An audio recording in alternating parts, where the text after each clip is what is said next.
Welcome to the TH Fantasy Football Show, hosted by Hestel and Ed.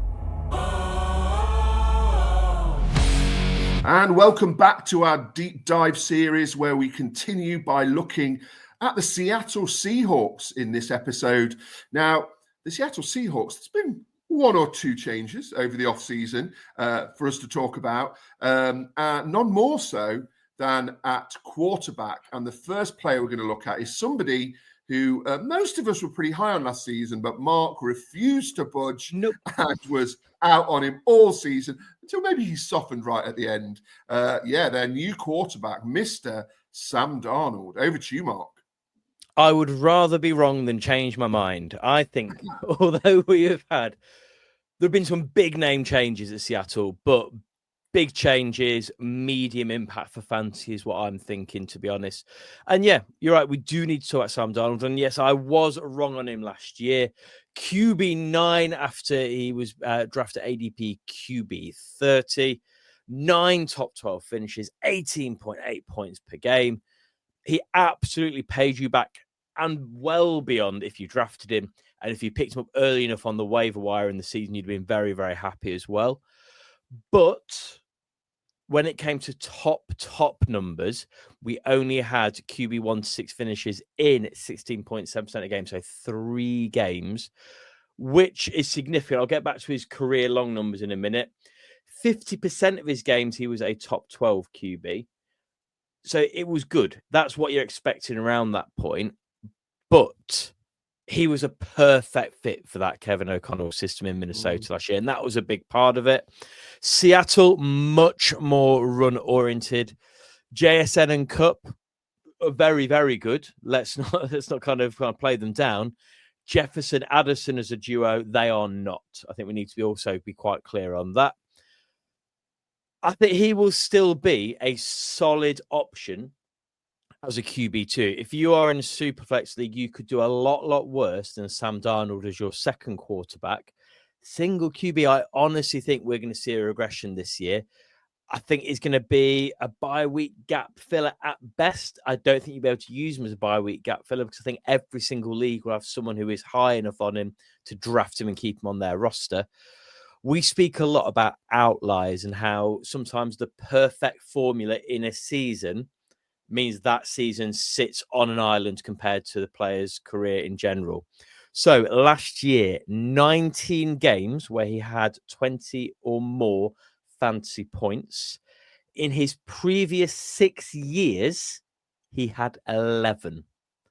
That shows last year was a massive outlier. What maybe I'm wrong. Maybe it all kicked into gear and we have now the formula for Sam Darnold's move forward.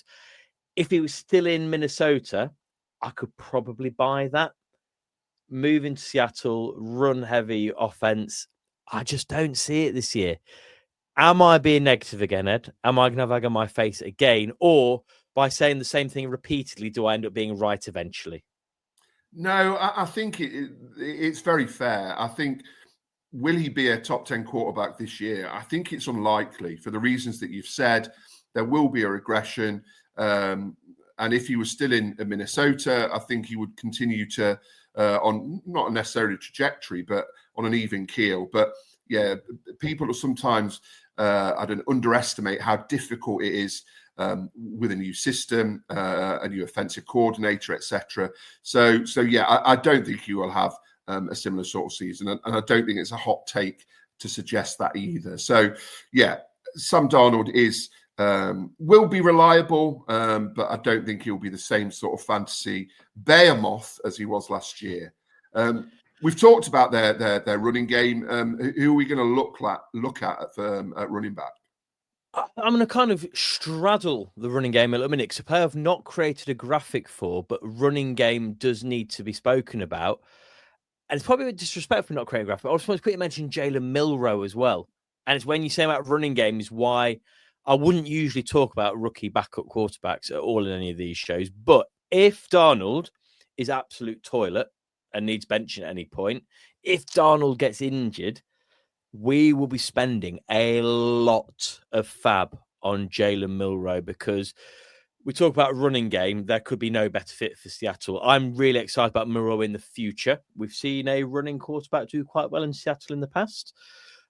So yeah, I think if we see anything go wrong for Darnold, we were spending all our fab on Jalen Milroe. But you're right. You just wanted to say if Sam Darnold is toilet, didn't you? Yes, I did. Was I obvious? But you're right, though. The running back options are also very, very interesting in Seattle. And we'll start with Kenneth Walker. Kenneth Walker did exactly what was expected of him. He was drafted as the RB17. He finished as the RB17, but still feels like he had a down season because of the amount of time he missed through injury. He was really solid before he ended up missing some time, 15.9 points per game. Can he build on that in a Clint Kubiak system? I think it's in the range of outcomes. In his 11 games, he had 9 top 24 finishes. That's pretty reliable for a later running back pick. It's got to be said. The thing that really appealed to me last year and appeals moving forward as well, and is for a player that there are lots of reasons to maybe be out on. You look at contract, you look at the player behind him, 53 targets and 46 receptions. That is very, very appealing. And if he gets anything like that this year as well, then that will obviously give him that fancy value. And don't forget, he did all of that in only 11 games as well. Late round 4, where he's going at the minute, that seems pretty fair, to be honest. I think you look at other players going around then, I'd quite happy to have him in the way that I draft. I think the way that you can draft as well, you'd be getting him as your RB2 at that point, quite likely. If you were going later on, you run it first running back, probably not quite in zero RB territory, but if you're waiting late that pick, you could also do worse than Walker there as well, I think. What do you think for Walker this season? Yeah, I'm a big fan of Walker. I do end up with quite a few shares of Walker. I think he is just, he's consistent, isn't he? He'll get you the numbers, and I don't see a situation where he struggles to be top 20 running back. I know there's a bit of competition there, but yeah, I've always been a fan of Walker. Zach Charbonnet sits behind him as a player that definitely exceeded his ADP and did really, really well in Walker's absence. Potentially that increased focus on the run could mean they are both very valuable. I think there will be a lot of teams that try to recreate that high volume committee approach that we've seen from the Gibbs-Monty model in Detroit. And when you've got a player like Charbonnet as your 2, you've probably got the ability to try to work that in a little bit. Same as Walker, he had a lot of work in the pass game, 42 receptions off 52 targets, only 1 touchdown. If that could creep up and he was a bit more efficient there, that could give him really good value as well.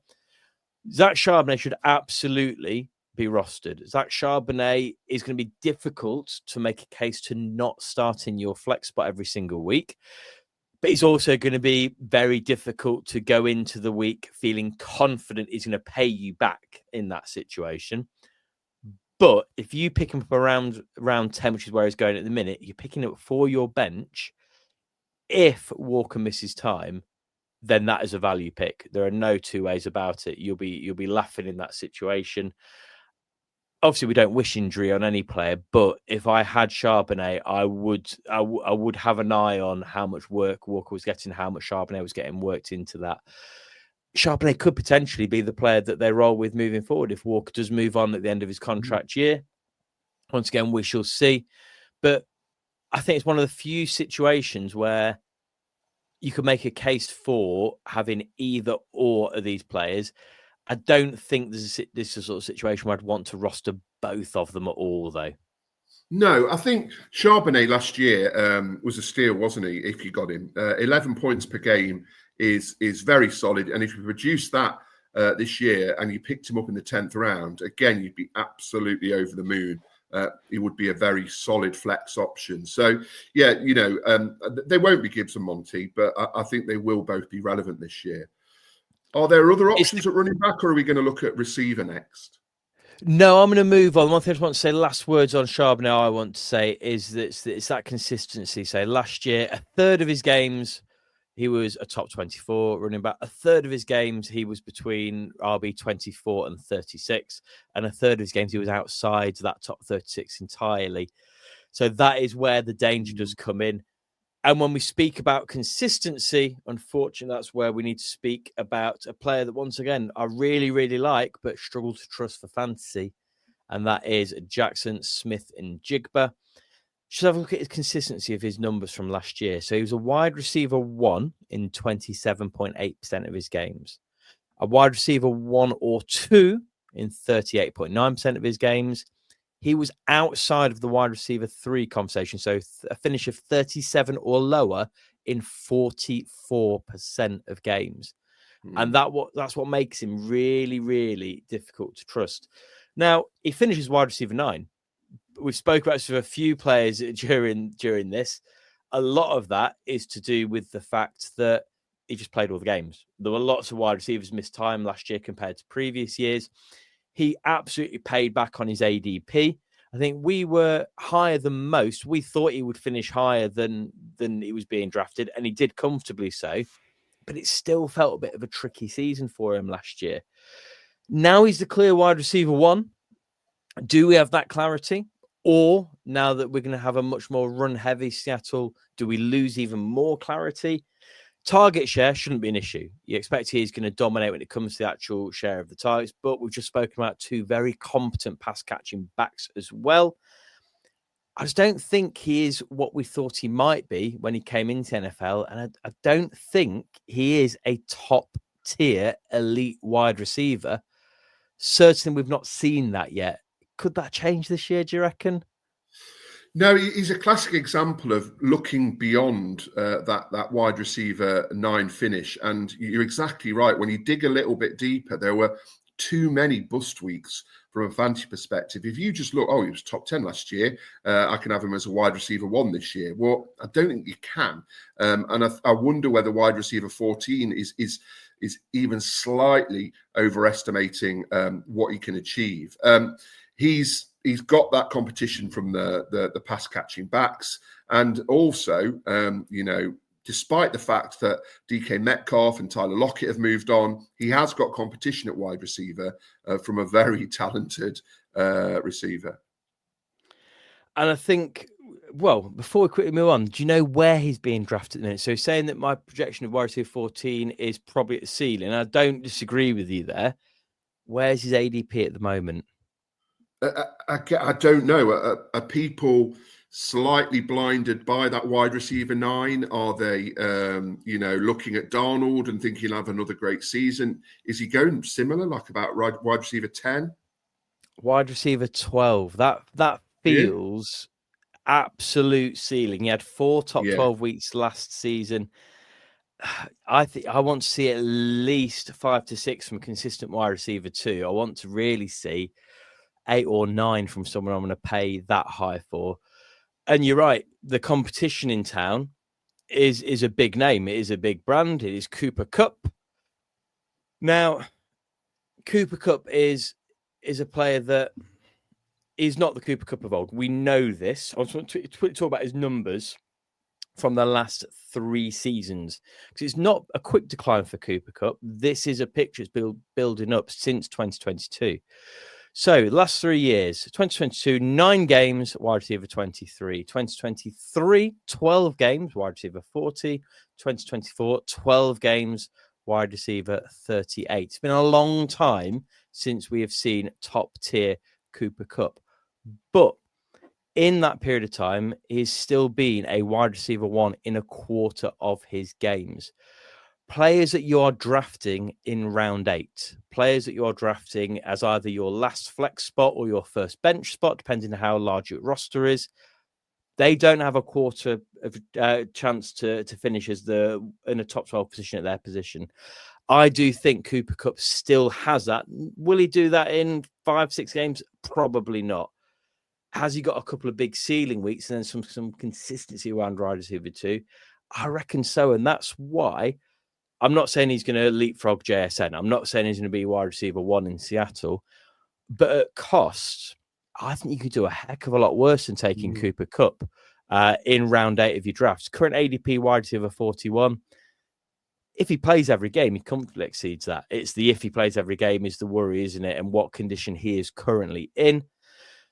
Run heavy offense, we've said it several times now. That is a concern, but that value I like. And when it comes to boom bust players in your flex, I'm a sucker for that sort of play when it comes to my redraft leagues. So I could see himself targeting Cooper Kupp quite a lot around that point in redraft. Yeah, I mean, Kupp is someone I never end up with. He always goes a bit too high for my liking. I think over the last few years, that name value has pushed up his ADP, and it will continue to do so. You know, he's got that triple crown year where the Rams won the Super Bowl, which I don't really like to talk about. But yeah, he's got that keeps on ticking over in terms of his reputation. I don't see him being too relevant this year. I worry about his injuries. And as you've said, he's not really done much for the last 3 years. I take your point about when he has played, he's had solid weeks, but I do worry about his age and his fitness. And I probably won't end up with much of Cooper Kupp because he will go a bit too high for me. Final player we're going to mention at wide receiver, and this is going to be a contender for the quickest conversation we have about a player in the whole series of 32. I want to mention MVS because he's there. He'll have one big week. If you've got him in DFS that week, excellent. If not, we probably won't say MVS again outside of that week. So moving on, if you are joining us at this point, please subscribe, like, and give us a share as well. Maybe even drop a comment below and tell us why Marquez Valdes-Scantling is going to be the sleeper pick that we should all be targeting in our redraft leagues this year. I'm going to mention next a player that I have perhaps been high on a couple of years ago, have faded on, and now with a new arrival in the depth chart, and probably moving on from entirely, but a player that I do understand why people could make a case for him to some degree, and that is Noah Fant. I don't think he's relevant unless you are really stuck in bye weeks. However, could we see a situation in a run-heavy offense where potentially the first read of a target to you back that's coming out of that field ends up converting to a dump off to the tight end? Maybe, but I think there's a lot of things have got to happen there for Noah Fant to have that fantasy relevance. I think we've probably seen all we can see from Noah Fant. 3 top 12 finishes last year. As we've said before, when it's such a shallow pool, that is not doing anything for you. 7.4 points per game. I'm not really greatly interested. And I don't think he's probably going to be in Seattle next year either, because of the next player up, who was a player that I really enjoyed watching in the pre-draft process, with a lot of question marks too. And as with many rookies, one to watch, that is Elijah Arroyo, showed signs of his potential in 2024. Lots of injuries in his past, but he's got round 2 draft capital.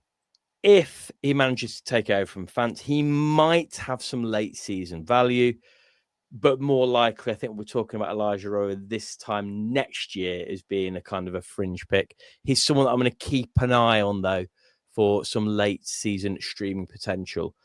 Not a great amount to talk about when it comes to tight ends at Seattle, but I think when we're not going to think many receptions to go around, I don't think we can get that excited about Fant Arroyo, can we?